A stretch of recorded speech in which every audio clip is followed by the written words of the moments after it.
You're listening to the Cyberwire Network, powered by N2K.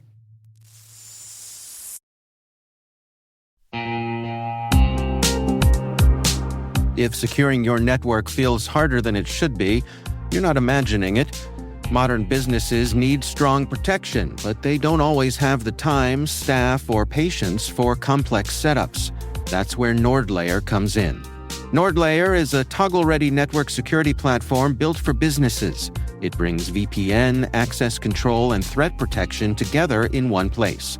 No hardware, no complicated configuration. You can deploy it in minutes and be up and running in less than 10. It's built on zero-trust principles, so only the right people can get access to the right resources. It works across all major platforms, scales easily as your teams grow, and integrates with what you already use. And now, NordLayer goes even further through its partnership with CrowdStrike, combining NordLayer's network security with Falcon endpoint protection for small and mid-sized businesses. Enterprise-grade security made manageable. Try NordLayer risk-free and get up to 22% off yearly plans, plus an extra 10% with the code CYBERWIRE10. Visit nordlayer.com/cyberwiredaily to learn more.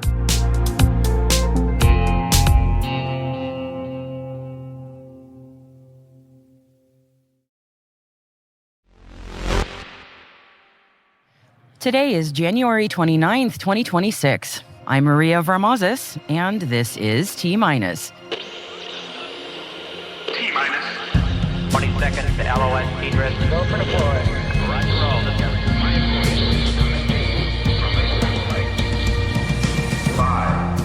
York Space has announced the pricing of its upsized initial public offering. 4. NASA's SpaceX Crew 12 team have gone into a 2-week quarantine ahead of their upcoming launch to the ISS. 3. The U.S. Space Systems Command has released a draft request for proposals for the Hybrid Architecture and Development for Experimental Systems, or HADES, contract. 2. A SpaceX Falcon 9 vehicle launched the GPS-39 Space Vehicle 09 for the U.S. Space Force. 1. The China Aerospace Science and Technology Corporation has shared plans to develop space-based data centers. 0.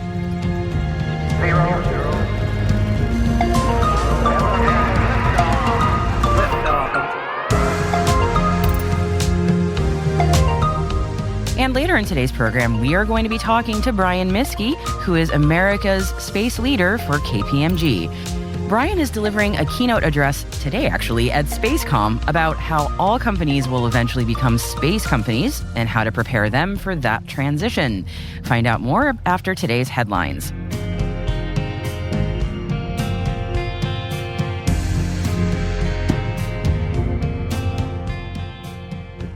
Happy Thursday, everybody, from SpaceCom in Orlando. Thanks for joining me today.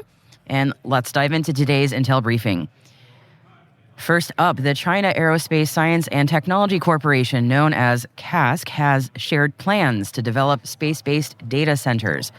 Details about the gigawatt-class space digital intelligence infrastructure were shared as part of a 5-year development plan that was cited by state broadcaster CCTV. The report said that the new space data centers will, quote, integrate cloud, edge, and terminal device capabilities and achieve the deep integration of computing power, storage capacity, and transmission bandwidth, enabling data from Earth to be processed in space. CASC plans to shift the energy-intensive burden of AI processing into orbit, utilizing gigawatt-class solar-powered hubs to create an industrial-scale space cloud by 2030. According to Chinese media, the document identifies the integration of space-based solar power with AI computing as a core pillar of the upcoming 15th five-year plan, which is China's economic development roadmap. The CASC plan also vowed to achieve the flight operation of suborbital space tourism and gradually develop orbital space tourism in the next 5 years. And you might have guessed by the lively noise around me today, but we are in Florida for Commercial Space Week this week. And would you believe that we missed the launch on January 27th? It was scheduled just after our bedtime, if we're being totally honest with you. And if you missed the news, it's also really cold down here. Florida cold for us folks who are more used to cooler climates anyway. The good news is that the SpaceX Falcon 9 vehicle carrying the GPS-39 Space Vehicle 09 lifted off without a hitch. The spacecraft, which is known as SV-09, aims to enhance global positioning capabilities. It is managed by the U.S. Space Force's Space Systems Command and Combat Forces Command. The Lockheed Martin-built SV-09 adds another highly capable M-code satellite to the constellation, increasing overall system functionalities in geolocation, navigation, and system resilience. Speaking of Space Systems Command, they have released a draft request for proposals for the Hybrid Architecture and Development for Experimental Systems, or HADES, contract. HADES aims to support the procurement of prototype and operational satellite ground systems, satellite operations centers, and support services. The HADES contract will primarily support the Research, Development, Test, and Evaluation Support Complex at Kirtland Air Force Base in New Mexico to help them speed up mission design and ground integration, ground system tests, launch and on-orbit operations, and rapid fielding and support of warfighters. SSC expects to award between 4 and 6 task orders under the Indefinite Delivery, Indefinite Quantity contract. According to a pre-solicitation posted on sam.gov, SSC is soliciting comments and questions regarding the draft RFP for the HADES contract and will accept feedback through March 20th. Make sure to check out the link in our show notes for more details. There is a crew in quarantine and another crew about to join another quarantine just down the road from here. The 4 crew members of NASA's SpaceX Crew 12 mission have gone into a 2-week quarantine at NASA's Johnson Space Center in Houston ahead of their upcoming launch to the International Space Station. NASA astronauts Jessica Meir, Jack Hathaway, ESA astronaut Sophie Adeneau, and Roscosmos cosmonaut Andrei Fedyaev are scheduled to travel on Friday, February 6th, from Houston to the agency's Kennedy Space Center in Florida, where they will remain in quarantine while conducting pre-launch operations. Crew 12 is replacing the crew that returned a little bit early from the orbiting lab due to a medical concern, and they're currently scheduled to launch from Cape Canaveral on Wednesday, February 11th, with backup opportunities on February 12th and 13th. And is February going to be a busy month for a human spaceflight or what? Oh yeah. And York Space has announced the pricing of its upsized initial public offering. York is offering 18,500,000 shares of its common stock at a price of $34 a share. In addition, York has granted the underwriters a 30-day option to purchase up to an additional 2,775,000 shares of its common stock at the IPO price, less underwriting discounts and commissions. The shares are expected to begin trading on the New York Stock Exchange today, January 29th, 2026, under the ticker symbol YSS. And the offering is expected to close on January 30th, 2026, subject, of course, to customary closing conditions.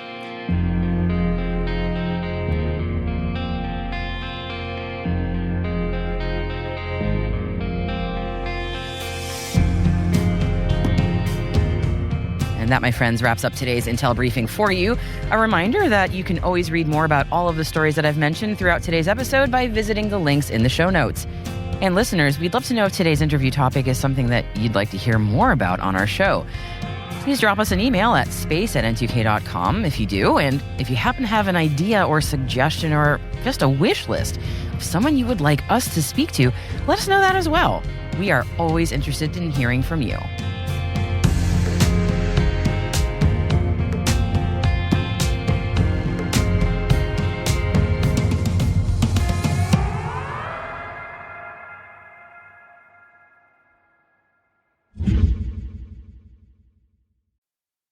This episode is brought to you by Indeed. Stop waiting around for the perfect candidate. Instead, use Indeed sponsored jobs to find the right people with the right skills fast. It's a simple way to make sure your listing is the first candidates see. According to Indeed data, sponsored jobs have 4 times more applicants than non-sponsored jobs. So go build your dream team today with Indeed. Get a $75 sponsored job credit at Indeed.com/podcast. Terms and conditions apply. My guest today is one of the keynote speakers here at Commercial Space Week. I will let Brian introduce himself. My name is Brian Miske. I am the America's lead for space for KPMG, which is a Big Four consultancy, global, with 360,000 people. And I also serve in a group called Ignition. I lead that group within the US, and it's serendipitous that it sounds like it's related to space. It's really about the human side of innovation and really accelerating different types of aspects of opportunity with innovation, design thinking, system thinking, and really getting our clients and future clients comfortable with disruption and what's happening around them. That's so cool. It's good to speak with you again, Brian. Congratulations on being a keynote speaker at SpaceCom. That is not a small deal. So just wanted to say that. And that's part of the reason we're talking to each other today is to, I would love to get a little preview of what you're going to be sharing with everybody. But before we get to that, I always love to pick your brain.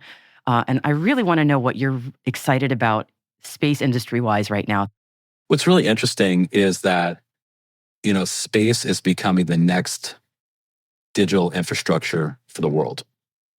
So if we were prescient back in 1997 to see how the internet would change everything, we're at that inflection point right now. And we're seeing that this digital infrastructure or invisible mesh is really impacting everything from terrestrial to an orbital economy, which will eventually turn into a lunar economy, Martian, and deep space and beyond. So there's a lot of opportunity in front of us. And I think we're starting to see some roadmaps, not only from a national security perspective, but really viewing space as an unlimited domain of exploration, innovation, and commerce. That's fantastic. And it feels like there's maybe a connection to what you want to share at the keynote. You're going to be sharing with the audience some of your vision, not just about what's exciting in space. Obviously, that's always very cool, but also you're going to be putting a challenge to everyone. And I'm wondering if you give me a preview of that. Well, what's interesting, we're at a crossroads, quite frankly. And, the people that are attending this conference has deep experience in the space sector. But space cannot be relegated to just the classic aerospace and defense vertical. It impacts every single sector. And I've put it into this construct of plus space. So it's every industry sector plus space, banking plus space, insurance plus space, consumer products plus space. We're seeing things that companies and organizations are doing right now and over the next 12 months. Then I have a trajectory of near, next, of the next 3 to 5 years. What will be that time horizon? What will be happening? We're seeing 5 to 6 different private space stations going up in the next 3 years or 4 years, right? Yeah. And then next it's 5 to 10 years. And the reason why I use the 10-year trajectory is because a lot of I would say the majority of speculation about the space economy achieving 1.8 trillion and beyond, they're using 2035 as the marker. And what's interesting is we can get into all these different types of projections, but it really gets into what really needs to be true in order to help realize this. So it's not so much about the old promise of $1 trillion plus by 2040. It's not about the numbers, but what you're seeing is the time to realization is sped up by 30%. It's decreased 5 years, while the trajectory of the dollar amount has gone up 80%. It's all saying that change is happening and it's happening quickly. So we're looking at different sovereign space agencies and nation states developing space strategies, looking at the commercial dynamics. A lot of the US regulations are enticing a lot of entrepreneurs to capitalize upon that. And I will be asking the audience and this broader audience here is to think differently, widen your aperture on space, create dialogues outside the industry, not into just adjacent industries, but into industries that you didn't think would be leveraging space. Pharmaceuticals, life science, bioscience. You look at physical AI, robotics, right? For in-space assembly and manufacturing and the roadmap associated with that. Tokenizing space assets when we're thinking about banking or insurance or different types of assets from that perspective. And then also, I mentioned the space stations, but it's really about capitalizing upon the need to explore different topics, disciplines, and everything else in more of a commercial atmosphere. I'm not going to get into tourism. I think that will evolve pretty significantly. Orbital data centers, right? We've Yeah. heard that over the last 6 months, reach a screaming point. Yeah. Um, That's a good way of putting it. But it was, basically it gets into, it started with kind of the AI compute and the energy associated with that and offsetting that potentially low Earth orbit. It's not the full solution, but it's part of a portfolio of approaches of how humanity is addressing this need, but then capitalizing upon latency and kind of reducing that and, on-orbit processing of data. There's a lot of different models and commercial models that are going to be created. And my constant question is, are you ready? Are we ready? We're trying to capitalize upon that at KPMG through different types of exploration. It's not just relegated to technology. We use technology, but we focus on every single industry. And how can we bring space into the mix? Like I said, if you were prescient back in 1997, and I'm dating myself, that's something that I think is paramount to what's happening in the space economy right now. You were mentioning the things that need to happen for us to realize the 2035, the projections. And I'm wondering, what do you see as barriers to be overcome for 2035's vision to materialize? Well, it's almost it's asking a different type of question. What are the components that start to address the problems that need to be solved? Yeah. Right. Okay. Yep. So I kind of reduce it to this construct of the 5 R's, which is resilience, regulation, risk, reach, and revenue. It starts off where you start to look at resilience, keeping services operating, having kind of redundancy plans associated with that. And that's what we're seeing with kind of the satellite networks in general. But how does that apply to different aspects of the space value chain? Regulation. Everybody loves talking about it. Yeah. Part of it is, how do we create regulation, not just within the US, but globally, to help the ecosystem increase and operate at market speed, right? Because there's expectations associated with that. So how can we help established organization realize new opportunities of, operating in space or capitalizing on space for Earth type of technologies, but also startups. Looking at the startup ecosystem, there are a lot of entrepreneurs, and we're working with a great deal of them, along with Seraphim, directly on this. And that's something that we see as a global opportunity to really become part of the ecosystem. And when I say ecosystem, I really want to be clear here, is that, as I said at the very beginning, it's not just the vertical.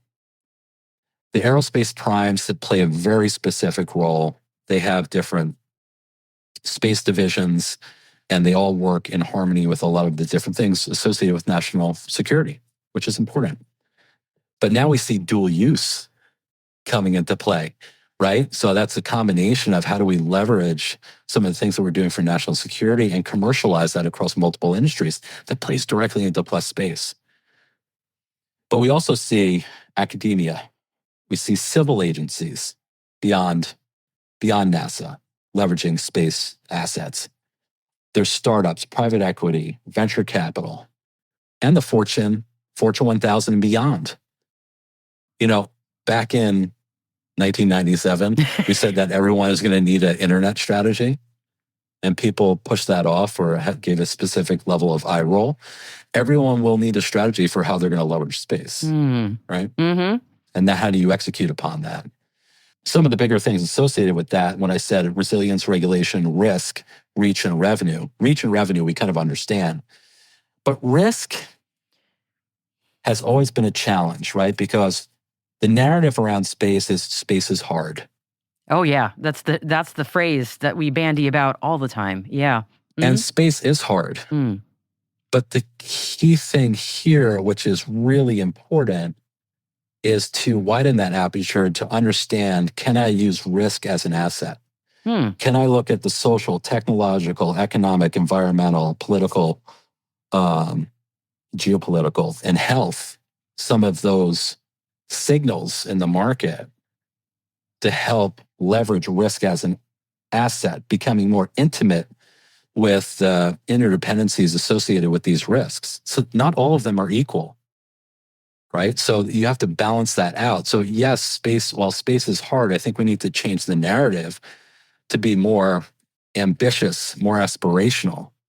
And I see plus space as an opportunity to look at that trajectory, not only for organizations, but for humanity. Space is hard, and that's awesome. To change the narrative. To put it in my gamer speak, that's how I would. It's interesting, right? Because we're also seeing different types of technologies start to get unlocked. In 2016, 2017, I was doing some work with AI. And a lot of people said, well, I think you're a little too early, right? So, okay, but I think we need to do the things that we do well on a consistent basis and optimize that, but also start to experiment. So to compete in a market of near constant disruption, you need to experiment with intention and learn from that. And we see a lot of that with a lot of the space sector companies doing that. They're experimenting, they're failing, but they're learning from it so they can actually move faster, right? And capitalize upon that. I do think that in terms of the funding, while the government is the primary funder of a lot of the things that are happening from a space perspective now, it's really private capital. We're looking at capital flows, we're looking at, different types of investments and asset classes that are participating in it. And there's a lot of room for improvement, obviously, from what we saw several years ago with SPACs. But ultimately, it's how do we capitalize on what is the new area? Because I do believe that there's an opportunity to tokenize a lot of the things that we're doing with space, especially with the volume of data and information that we're able to collect on orbit right now. So again, that's another thing that gets me really excited is the whole aspects of blockchain and space. Whoever thought that the two would go together.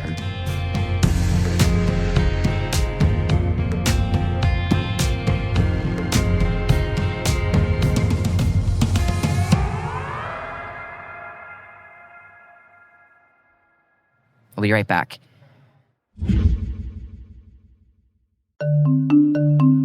When it comes to mobile application security, good enough is a risk. A recent survey shows that 72% of organizations reported at least one mobile application security incident last year, and 92% of responders reported threat levels have increased in the past 2 years. GuardSquare delivers the highest level of security for your mobile apps without compromising performance, time to market, or user experience. Discover how GuardSquare provides industry-leading security for your Android and iOS apps at www.guardsquare.com.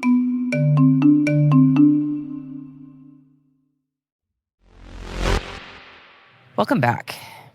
Here's a quick win for NASA and for anyone who likes their space science neat, tidy, and actually working. The U.S. Space Agency's Arcstone instrument has officially wrapped up its primary mission. And yes, that is a success story. Because Arcstone isn't flashy, it's not taking selfies or chasing asteroids. Instead, it's doing something that's really quietly essential, really. Measuring sunlight, very precisely, from space. So, okay, why does that matter? Well, because Arcstone acts like a gold standard light meter in orbit. It helps scientists calibrate Earth-observing satellites so we can trust the data that they send back. Climate models, weather forecasts, environmental monitoring, all of that gets better when your sunlight math is solid. So after months of on-orbit operations, Arcstone delivered high-quality solar measurements exactly as planned, proving that the tech works and paving the way for future missions. So no explosions, no drama, just excellent space engineering getting the job done. Because sometimes the biggest wins in space are indeed the ones that quietly make everything else much better.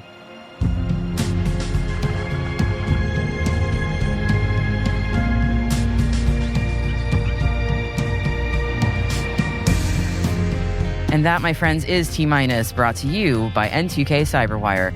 We'd love to know what you think of our podcast. Your feedback ensures we deliver the insights that keep you a step ahead in the rapidly changing space industry. If you like our show, please share a rating and review in your podcast app. Please also fill out the survey in the show notes or send an email to space@n2k.com. We are proud that N2K Cyberwire is part of the daily routine of the most influential leaders and operators in the public and private sector, from the Fortune 500 to many of the world's preeminent intelligence and law enforcement agencies. N2K helps space and cybersecurity professionals grow, learn, and stay informed. As the nexus for discovery and connection, we bring you the people, the technology, and the ideas shaping the future of secure innovation. Learn how at n2k.com. N2K senior producer is Alice Carruth. Our producer is Liz Stokes. We are mixed by Elliot Peltzman and Trey Hester, with original music by Elliot Peltzman. Our executive producer is Jennifer Iben. Peter Kilpie is our publisher, and I'm your host, Maria Varmazes. Thank you for listening. We'll see you tomorrow.